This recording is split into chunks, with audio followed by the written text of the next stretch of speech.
Hey guys, how you doing? It's Henry at Mowers and Mowers. Good morning. I've got about 2 hours to work today because I'm watching a Mets game with my son at 3. We don't have that much quality father and son time, so gonna get some America's pastime going. You guys saw my other 2 episodes. I'm not gonna recap everything. The second engine that I am putting on here because the first one doesn't fit because of the muffler. This one has the side muffler on the right hand side, so I don't have any muffler issues. I think I did the wiring right. Put a new starter on here. Today I just put in some ATF into this slow leak in this right rear tire. Just pumped it up with air. I'm going to jack it up and rotate the tire a little bit so that ATF can swirl around and kind of seal things, you know, a little bit. Today we're going to try to get this engine started. So I've got a new battery here. It's the last battery I have. It's an EverStart, you know, 2487 at Walmart. I think it's good. Anyway, we'll put that in there. Today we're going to see if the ignition switch, solenoid, looks like there's some kind of relay here too, which I have never seen before. At least did too much on it, so I don't really understand it so much. I reconnected those cut wires and stuff that was there. I think the 2 sets that were cut was the brake and PTO safety switches, so I just connected them together. I mean, they're the only 2 cut, so they were the same color. I just put them together and hopefully that completes the circuit, maybe, you know. I jigged the Magneto kill wire and the stator to power wire here. I didn't seal it because I'm not sure, you know what I mean? If I seal it and stuff like that, I'd have to cut it if it doesn't work.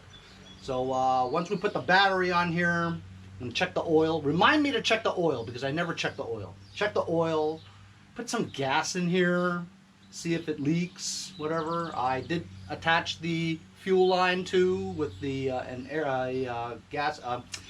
Jesus! Fuel filter. Right there.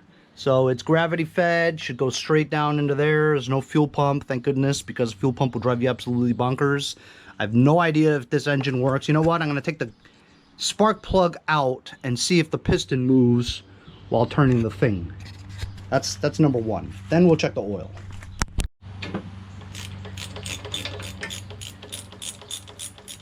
I should have checked this before I put the engine on, huh? You know how things go, you know. You're just so anxious to get things done that you don't check the things that you're supposed to check before you do it. But like I said, I've never had a Kohler Command blown engine. I've never seen a broken connecting rod on a Command, so I highly doubt it. Just get this damn spark plug out, you know what I mean? There we go. Alright, it's good. Relatively clean. Alright, let's stick a screwdriver in there. See if it moves when I turn the flywheel. There you go. So now we know that the piston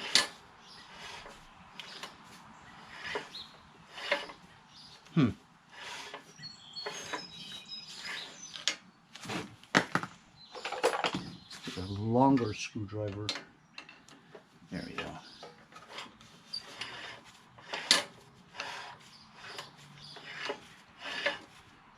Okay. So the piston is connected. So it's a connecting rod. So we're good. I'm going to put the spark plug back in and we're going to check the Earl. Decent Earl, and it looks like it's about full.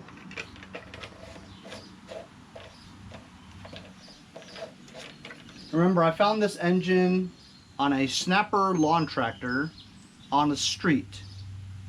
Took it home, took the engine off, stripped it down. This is the engine. I've done nothing else to it. I guess we could just put some gas in there, right? I was just gonna say that I was surprised that it's not leaking. As you can see here, it's leaking. So I'm just tapping the bowl to see if the vibration will move the needle and stop leaking. I think actually that kind of worked because it's slowing down, you know. So we know that the fuel is getting to the fuel line through the fuel filter. No leaks here at the fuel filter. Going into the carburetor, filling up the bowl. And now it looks like it's seating, see? Because it was just dripping continuously, but then you tap it, right? And then the float inside moves and the needle seats and stops the fuel when it's full. So that's a good sign, you know, that, you know, it's clear enough to get fuel in there and so much fuel flow that it was leaking. And just tapping it means that it's free inside the bowl. The float, I mean, is free. So it's moving around. And it's clean enough that the seal seats in there, the needle. So that's a good sign. Now it stopped. Look. I was going to just clamp it, but it looks good. Let's put the battery in. There's a lot of crap in here. It's alright, I'll blow up my garage later. Of course it doesn't have the bolts and nut and bolt to put this on. Now I gotta go and find one. I always have trouble finding one. Alright, so look, the positive is on this side, so it's perfect right here.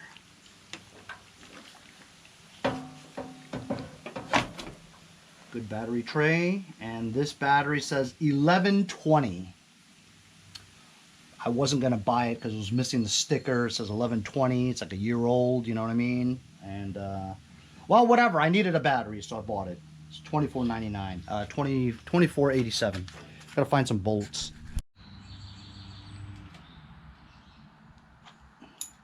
All right. Connected the battery. Nothing's smoking, which means that there shouldn't be a short. I hope. Okay, so we checked the oil. We got gas. Engine is mounted. The double stack pulley is not on there yet because I don't want to impede the crankshaft from moving. You got an engine on here with a muffler. I got this ground strap that's on this engine. I honestly don't think you need it, but I put it on there anyway. I mean, I'm thinking, oh, maybe they're thinking because this is an aluminum block and the engine mounting bolts through the frame is not going to create a ground, but I mean, I just don't think that's possible, you know. So they have this on the frame to the engine block. See, it's the same thing. It's still going to the engine block, whether it's aluminum or not, you know. So I have the ground on there. Oil's good. We got the starter on here. The starter is connected. I think my wiring is right. I checked the fuse and it's good. Pumped air into this tire. We have gas.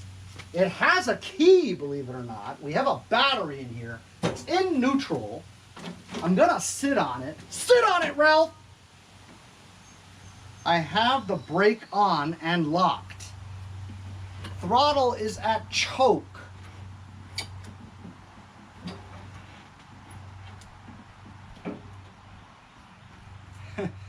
What do you guys think? Think it'll crank? Let's see if it just cranks. Nothing. No click. Nothing.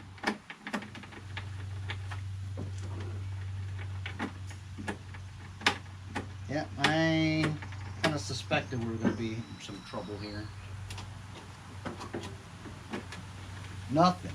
Absolutely nothing.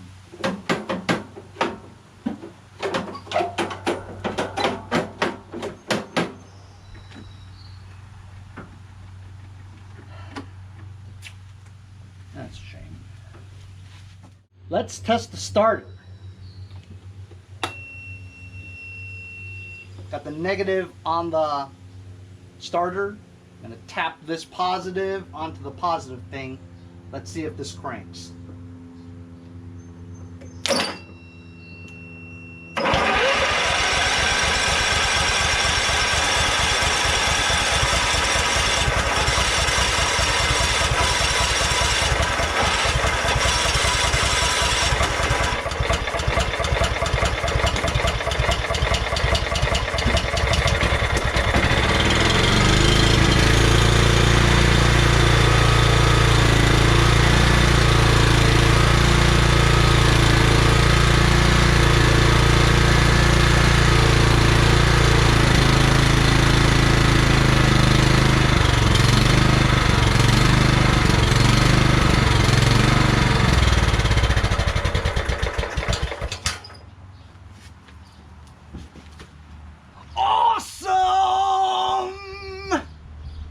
That's awesome. Yes, it's not awesome that you can't turn it on from the key. But for this to fire up just from cranking it like that and it running at full throttle, it was on choke, took it down to full throttle, and ran really well actually.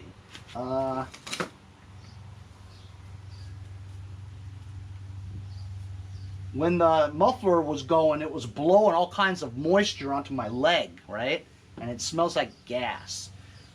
Because, you know, you had a lot of leaks going on right over there with the carburetor, so some of it was dripping into the combustion chamber, maybe leaked into the crankcase a little bit, and into the muffler, so it blew it all out, you know what I mean? But, okay, so we know that the engine runs, which is huge, and that the carburetor seems to be clean, you know, because it's getting gas from the gas tank, it's sitting in the carburetor, and it's not leaking, which is great. And it starts from the engine cranking, you know? That's a big piece of it right there, fellas, that the engine runs, you know what I mean? And seemingly runs well. Now we got to figure out the ignition switch, solenoid. You know, I don't even remember seeing the solenoid in there. Do you think it has a solenoid? Because there is like a relay looking thing, the square rectangular box on the sidewall there. I really didn't look carefully when I had the gas tank off to see what was in there, you know. I really should have checked to see if the solenoid was good, you know. But unless it's the relay and not a solenoid, could that be it? Or is the solenoid hiding somewhere else around there, you know? I see it. I see the solenoid. It's in the back! Can you believe that? There. You guys see that? Solenoid's back there. So maybe the solenoid's busted. I'm gonna have to test that somehow. Does that help a little? Not really. Well, I could kind of get my hand in there. Just kidding. I'm just kidding. Calm down. Henry, you're such a comedian. Oh, shut up. Well, I see the solenoid. But, okay. I just took the boot off of that other one there. And I'm just gonna put like a screwdriver there. Okay, I got you there. You guys see it? I'm gonna try to touch it with this wrench. Ooh, look at that. Holy shit.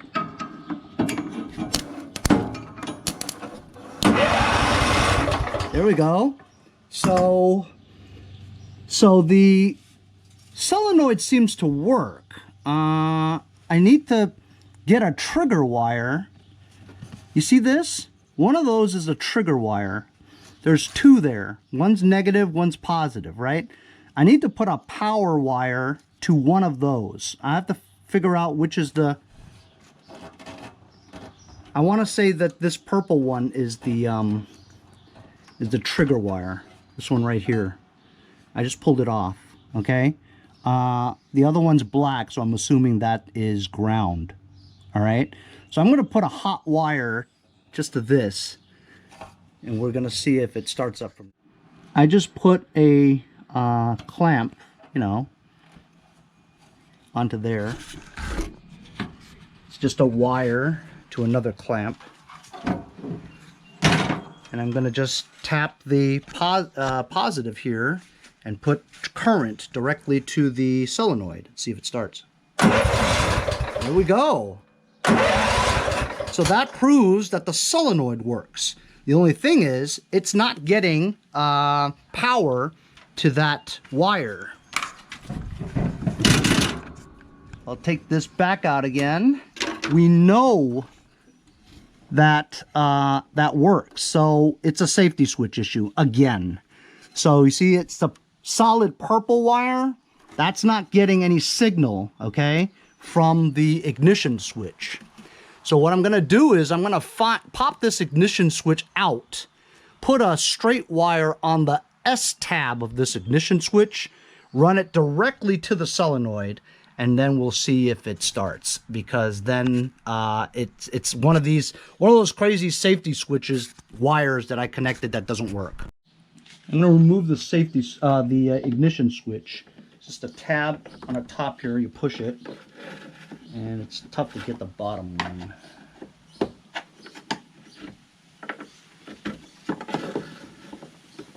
Very tough.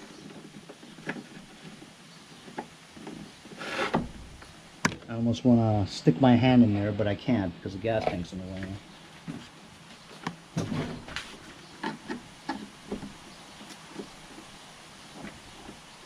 And you don't want to break the tab, for sure. Yeah, I might have to take this apart. The gas tank, I mean. What a pain. I got a long screwdriver. Shoved it through the bottom. Popped it out. So we're going to pull this out. That's what she said. And I'm going to take the harness off and find the S tab.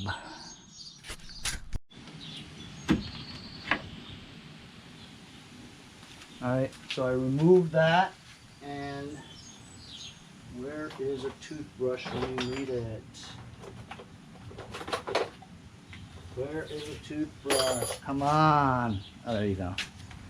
Alright, can you guys see that?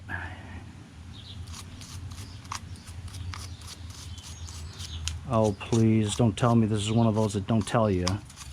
Because there are the old Craftsman Sears ones. There is no markings on it whatsoever. Alright, here we go. You guys see that? This one's ground. This one's lights. This looks like a A, so I think that's accessory. I'm getting too old here. Can't see. It says E. I don't know what E is. I need to find S. I want to say that's the S, the bottom one. So that the S, the bottom one could be the starter. Okay, so I've ascertained. You like that word, ascertained? Anyway, I ascertained that it's the bottom one. This bottom one is the solenoid, which makes sense because guess what?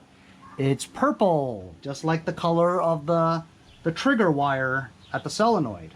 So I'm pulling it. Shouldn't pull it, Henry. You'll go blind if you pull it. Yeah, that's what they say, but I've pulled it lots of times and I'm not blind yet.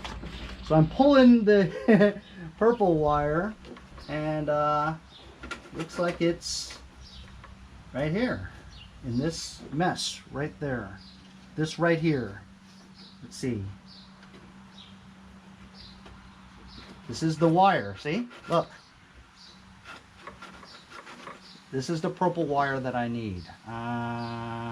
So look, I'm just gonna cut it. You're gonna do what? I'm just gonna cut it. That's what I thought you said. Are you crazy? Look, don't be afraid. I'm afraid, Henry. Alright, so look, this is it. Even though this one now looks blue, doesn't it? Anyway, this purple wire goes all the way down there. So I know it seems like it's a little crazy to do it, but I'm gonna do it. I'm gonna do it! I'm just gonna cut this purple wire right here.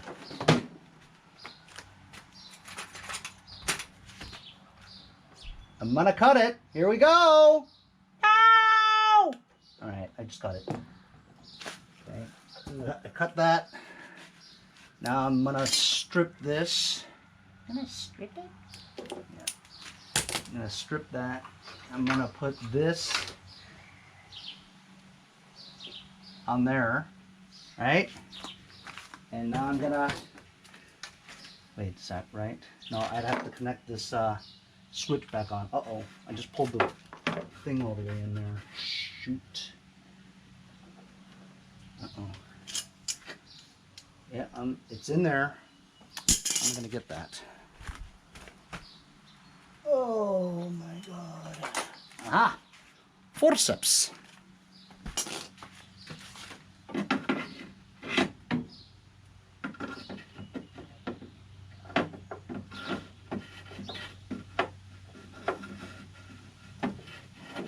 There we go.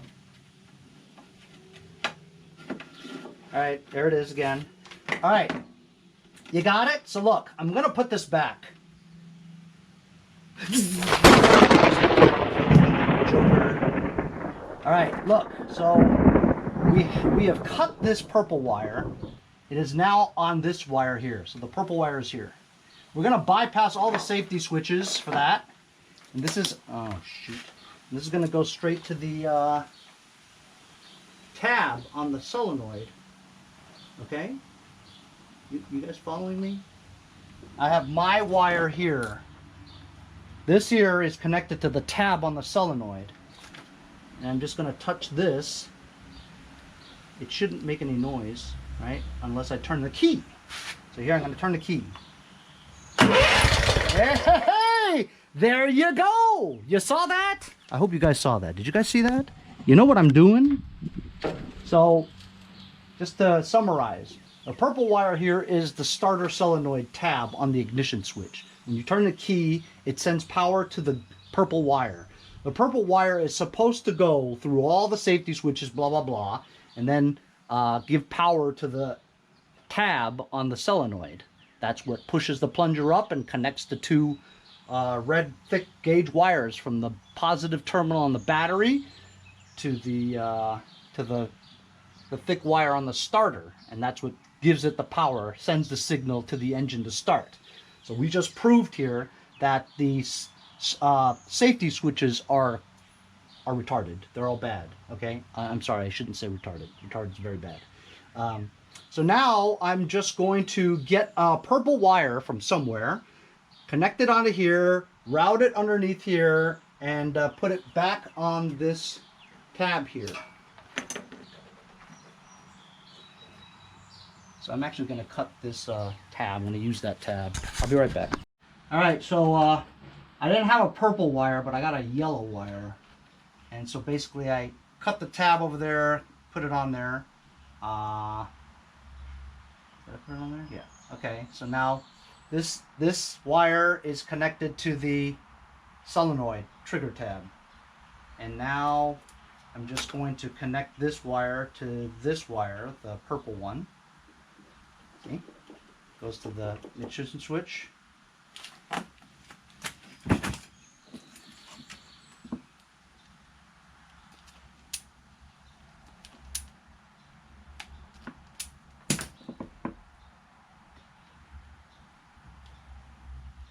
Alright. And so now we've bypassed the safety switches. I have a feeling I might have to bypass the Magneto too, because it probably won't shut off through the switch, because the Magnetos also run through the same thing, through the safety switches. So I might just do that now just to be sure. And basically I do the same thing. Get another wire, find the M tab on here, connect the wire directly to that black wire coming from the Magneto, and that'll be good. Let's test it right now to see if it cranks. Okay, ready? There we go. Let's just see if it runs. Let's choke it.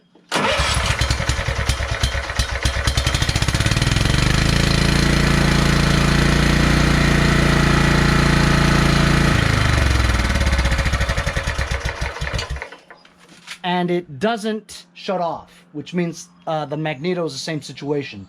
It's running through the faulty safety switches that will cause it not to shut off. So I'm going to do the same thing. I'm going to get a wire, run it to the M tab of the ignition switch, and run it straight to the wire coming from the Magneto, which I believe is white on the other side. So I'm going to do that now. We're going to bypass it now. Okay. So M, there's an M right there. All right. M is this one. And this one matches up to the white one. This white one here is the Magneto. Let's pull the white one.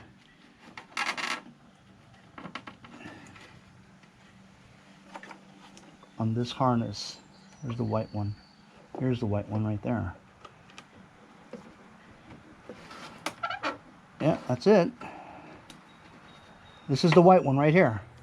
So look. You guys see that?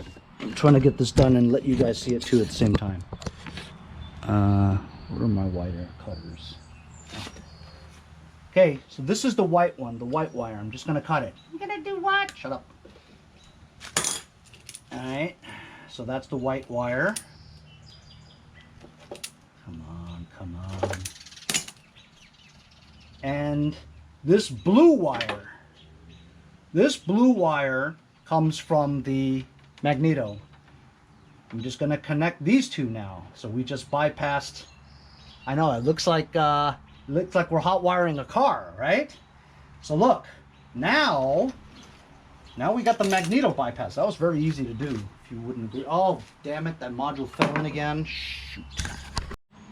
All right, I got the module back out of the hole. I'm reconnecting the ignition switch. Let's make sure these don't touch, eh? All right, I'll clean this up later. Everybody calm down. All right, ready? So now let's start it up again and see if it shuts off. Choke it. Off choke. Will it shut off?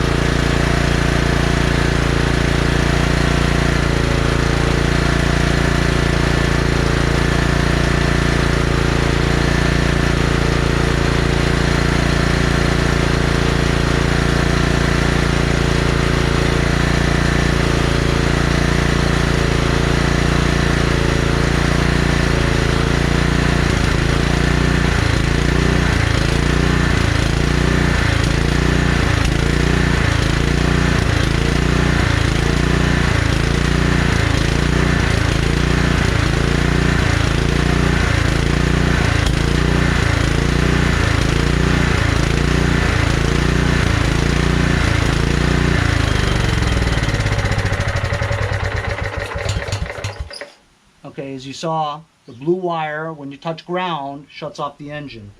But it didn't work for me just now, this white wire. Unless I snap the wrong white wire, that would suck. No, that's it. See, I'm pulling it, and this is the Magneto cutoff. That's weird why that didn't work. That should work. Wait, what's this for? Okay, so I finally figured it out. There was a black wire that was connected to that thing, and then it wasn't connected because I removed it. The black wire was the ground. I had to take the black wire, and I routed a wire here and connected to a ground, okay? So, I've buttoned up all the wiring. Choke. Let's turn it, see if it starts and shuts off.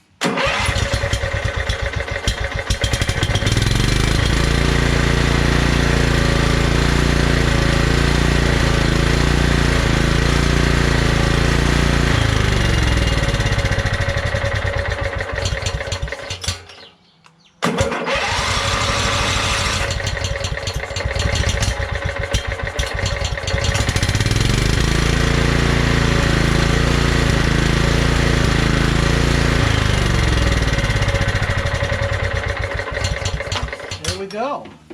So now this thing starts, runs, and shuts off by itself. Pop the module back in there again, and we have a working ignition switch that turns.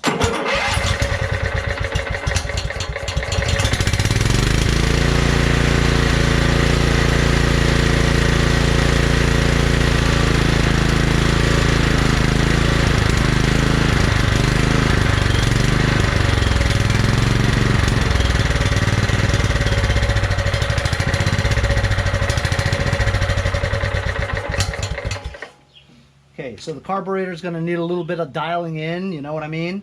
But how about that, fellas, huh? Is that great or what? That's fantastic, man. Basically bypass the solenoid, the starter, the safety switches. We bypassed the safety switches again by just using my own wire to go directly from the S tab on the ignition switch to the trigger tab on the solenoid. Took a wire, put it on the M tab of the ignition switch directly to the Magneto kill wire. And there you go. Now this will always start up.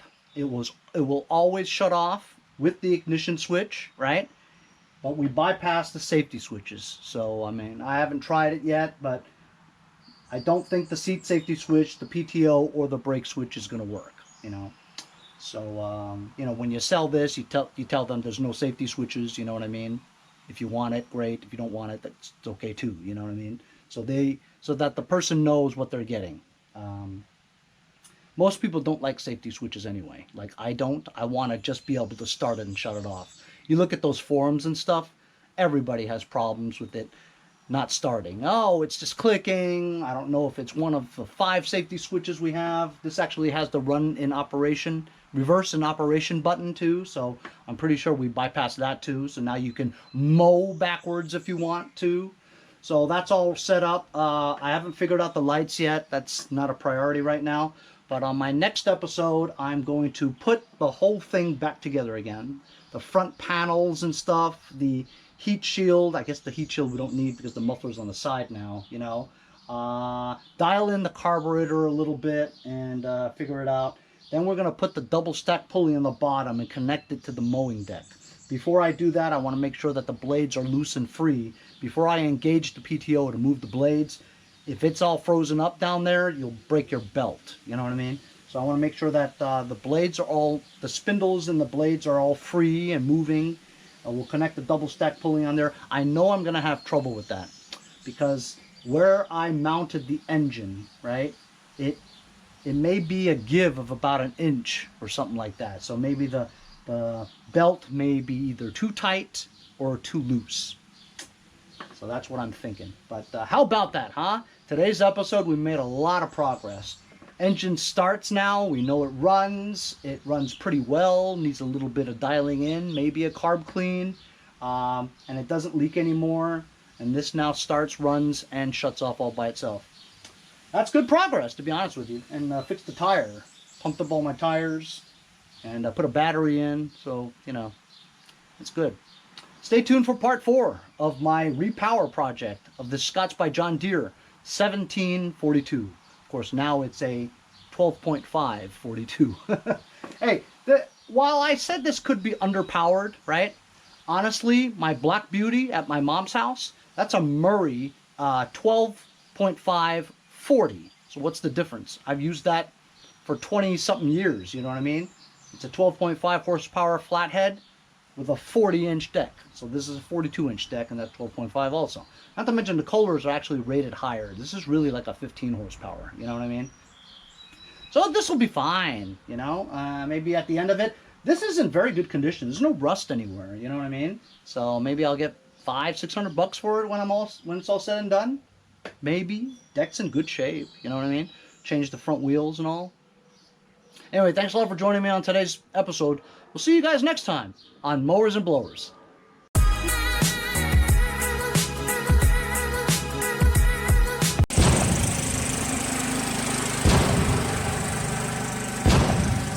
This is Jungle Bob in Birmingham, Alabama, and we'll see you next time on Mowers and Blowers.